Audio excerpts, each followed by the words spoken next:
1, 2. Is this on? Card subject to change is a given in wrestling, due to how quickly plans can shift. Vince made the call to not only put Lesnar in the match, but have Lesnar win the championship, give people, something big, a title change because they weren't getting Roman Reigns, the big star on the show. Injuries and illnesses might cause a match to switch participants at the last minute, including when a title is on the line. When I got the television championship, it was because Rick Martel had forgot his boots. He forgot his boots and he was supposed to win the championship that night. For this video, we'll be covering matches where late replacements not only emerge victorious, but also left with the championship. I wasn't even booked for the show. Somebody came up with the idea, like, hey, Bryan's here. What if we put the title on Bryan? And then it became what the thing was. That was never the plan. Today, we list 10 wrestlers winning titles in matches they originally weren't booked in. I would pretty much say most of the locker room at that time really thought it was the wrong move. Matter of fact, a lot of people thought he tarnished the championship. Following his ascent in 2011, in 5 years, Zack Ryder's stock had fallen considerably, to where anytime he wrestled, everyone was expecting him to lose. However, an injury and fortuitous timing meant Ryder finally got his big WrestleMania moment. To set the scene, Neville fractured his ankle 3 weeks out from the show of shows. This resulted in him being taken out of the Intercontinental Championship ladder match. Realizing the potential opportunity, Zack lobbied to replace Neville. Ryder pleaded his case to producer Road Dogg. Not only pitched to be in the match, but spilled my guts why I felt like I earned it, why I deserved it. And one of the lines I said, and this wasn't like a rehearsed line, it just came out like from the bottom of my heart. I said, I've never heard my music play at WrestleMania. And then he later told me that line is what made him go to bat for me. And I got added into the match. Also during this time, Vince McMahon was impressed with Zack's performance during a random C-show match. I was doing one of the shows before Raw. This is where Always Ready comes into play. Was in great shape, had a great match. I don't even remember who it was against. And the next day, in the production meeting before SmackDown, Vince McMahon said, why aren't we doing something with this guy? A week or two before WrestleMania, The Miz was told he would be going over, though this was changed just as quick to Ryder winning. And once this finally happened, it was an incredible moment as the underdog shocked everyone. Zack Ryder! Zack over the ladder! Zack's got the title! Zack Ryder! Zack Ryder! Zack dropped the belt the next night to Miz, which upset some fans due to how big Ryder's victory was. Miz! Skull crushing finale! Zack was distracted! Miz hooks the leg! Miz is a 5-time Intercontinental Champion! Zack, however, contends that losing the title straight away only made his WrestleMania triumph more special. They wanted a surprise shock value to start the show. And luckily I was that guy, that underdog, Daniel Bryan is another who triumphed in a ladder match he wasn't originally scheduled to win. I don't believe it! Can you get it? You gotta be kidding me! You have gotta be kidding me!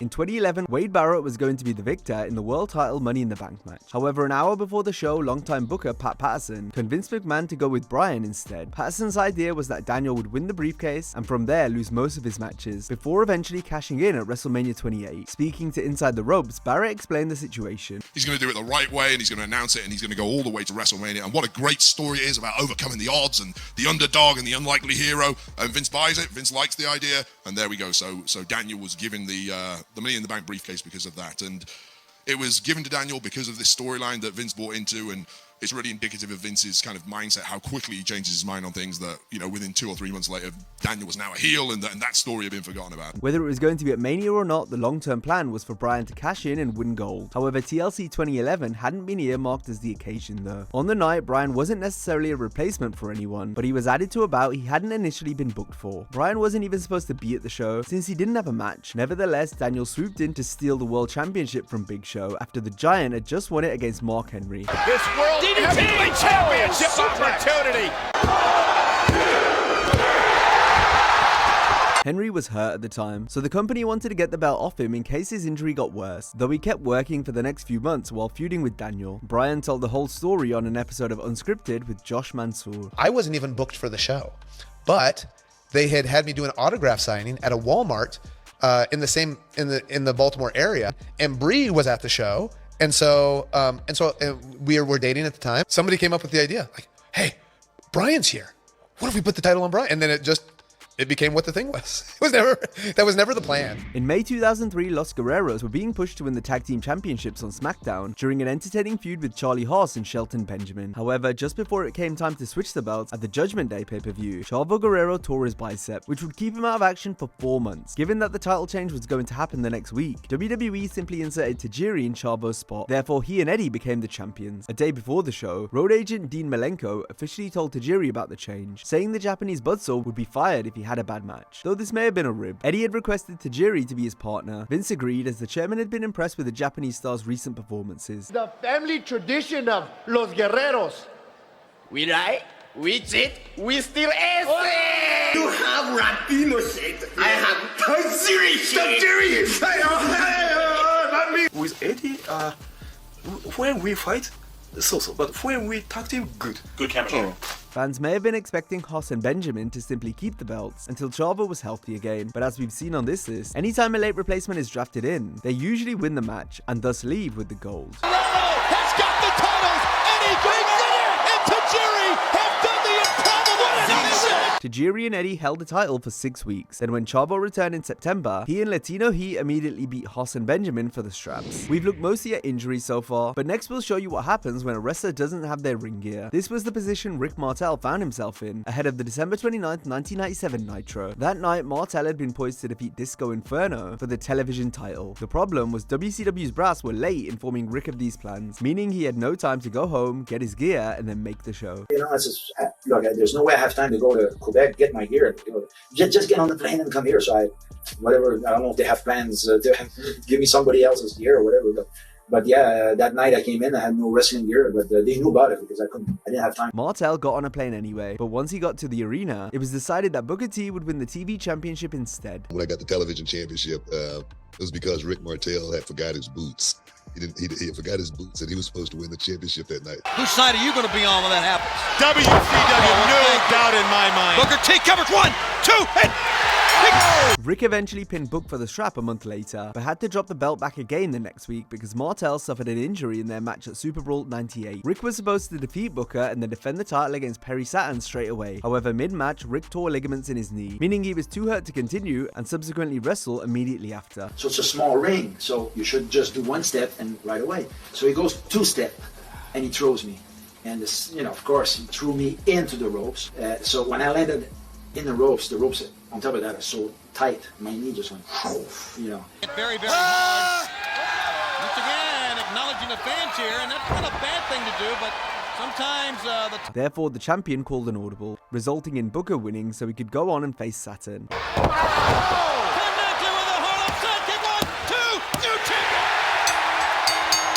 Originally, Martel was meant to retain against Perry as well, but because of the injury, Booker T again won the television championship when he wasn't supposed to. Standing on his feet, Harlem sidekick, and knocked him down. 1, 2, 3, baby. Wow, what a recovery! Let's take a break from injury examples to look at a cruel storyline reason for a late title switch. This occurred at Unforgiven 2008, where CM Punk was due to defend his World Heavyweight title in a championship scramble match. On the pay-per-view, the champ was punted in the head by Randy Orton, which took Punk out of the match. Oh my God! Oh my good Lord! Oh my God! Now, or just that right there. This wasn't told to Punk until the day of the show. McMahon decided the hot feud between Chris Jericho and Shawn Michaels needed the World Championship. As such, at Unforgiven, Jericho took Punk's place and the title.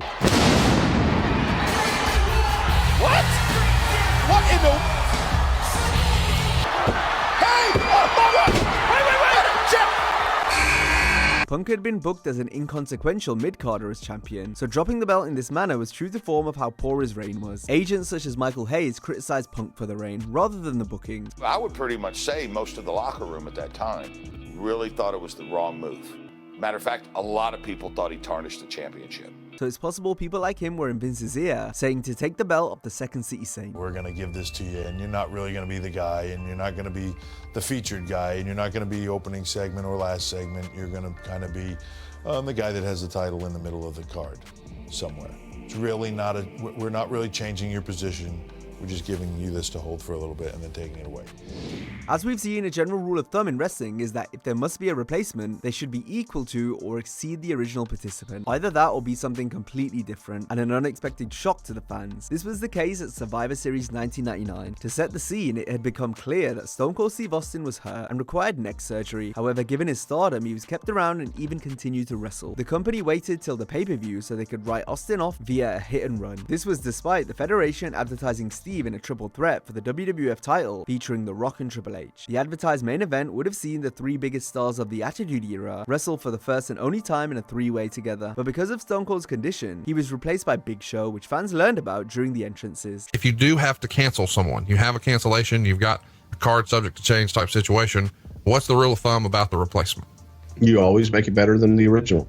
You always replace with something better. And that's really hard here, because it's what's better hottest than Steve attraction Austin? in the industry. How important was it when Vince was looking at what can we do that would come up with something no one can call? I think it was more of an overall approach of it's got to be different than Austin, and it has to be an acceptable replacement. Although, again, what's acceptable to the biggest attraction in the business?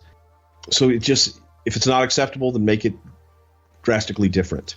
The philosophy was give them something completely new and that they didn't expect, and nobody's going to call that. And now you can create a new story with Big Show involved in it. It's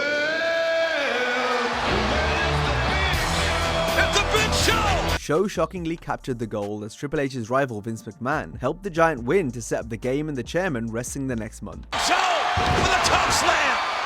No! I can't believe it! The Big Show! Once Hunter was done with Vince, he regained the World Wrestling Federation title by ending Show's 50-day reign. Another time WWE waited a while before announcing the replacement for a big championship encounter occurred at WrestleMania 36. This show was thrown into disarray due to the global pandemic, which forced the event to go ahead in a warehouse without fans. It also meant various matches had to be changed, including the Universal Championship clash between Goldberg and Roman Reigns. Roman had been penciled in to win until taking a hiatus as a way of keeping himself and his family safe during such difficult times. My children, we just had two newborn twin boys. There's one area that I'm not going to make that sacrifice. I will sacrifice my career. I'll sacrifice the performance.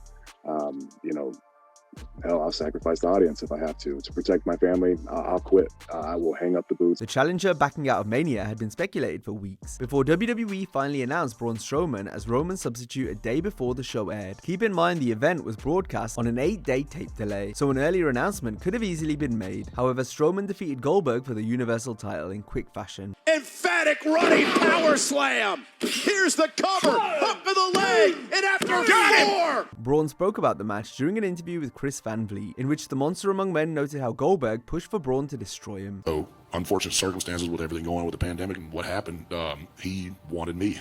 So he picked me to do that and do the honors and pass that torch. He said, I can count on one hand how many people that I would do this for, and I still have 3 fingers left.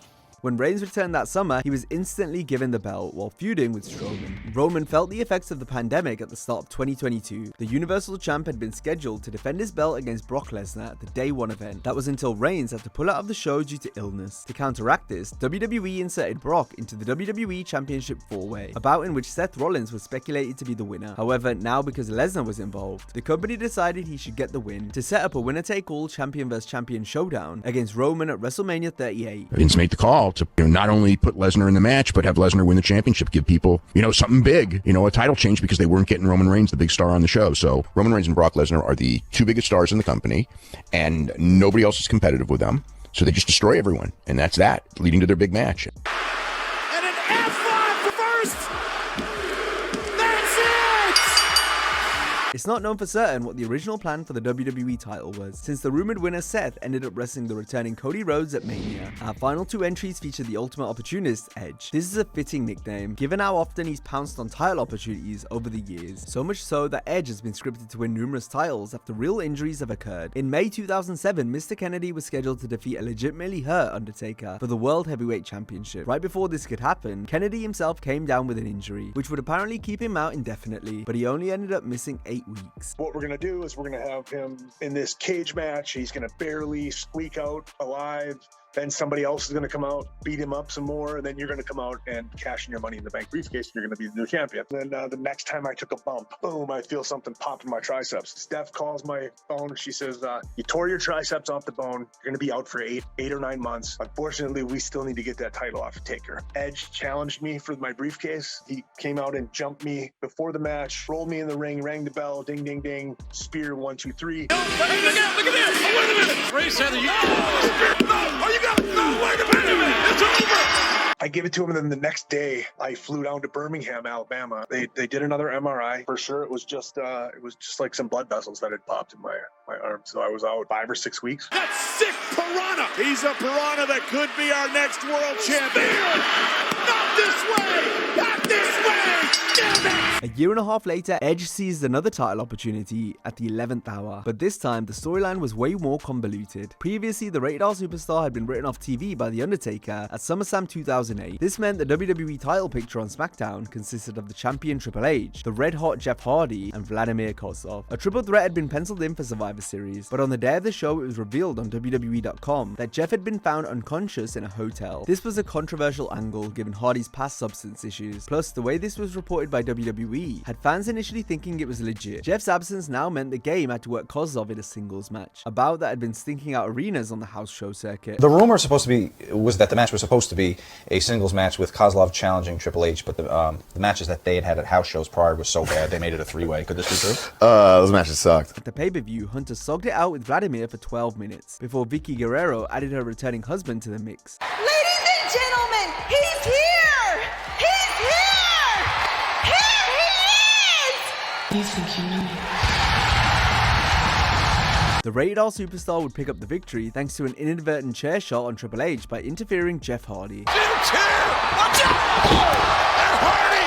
Wait a minute! They're just coming again! Reports online suggest the decision to include Edge was made late. Other sources state he was always intended as a backup option. Apparently plans changed more than once on the day, and Vince couldn't decide on a finish, so came up with Hardy getting taken out and Edge returning as an unexpected shock. As it turns out, Jeff's brother Matt was the one responsible for attacking the charismatic Enigma before Survivor Series. Originally this was supposed to be Christian, but WWE held off on his return until February. Now if you enjoyed this video, be sure to check out our similar video on 10 WWE wrestlers who risked their spot to put others over. Hope you have a great day, and I'll see you next time.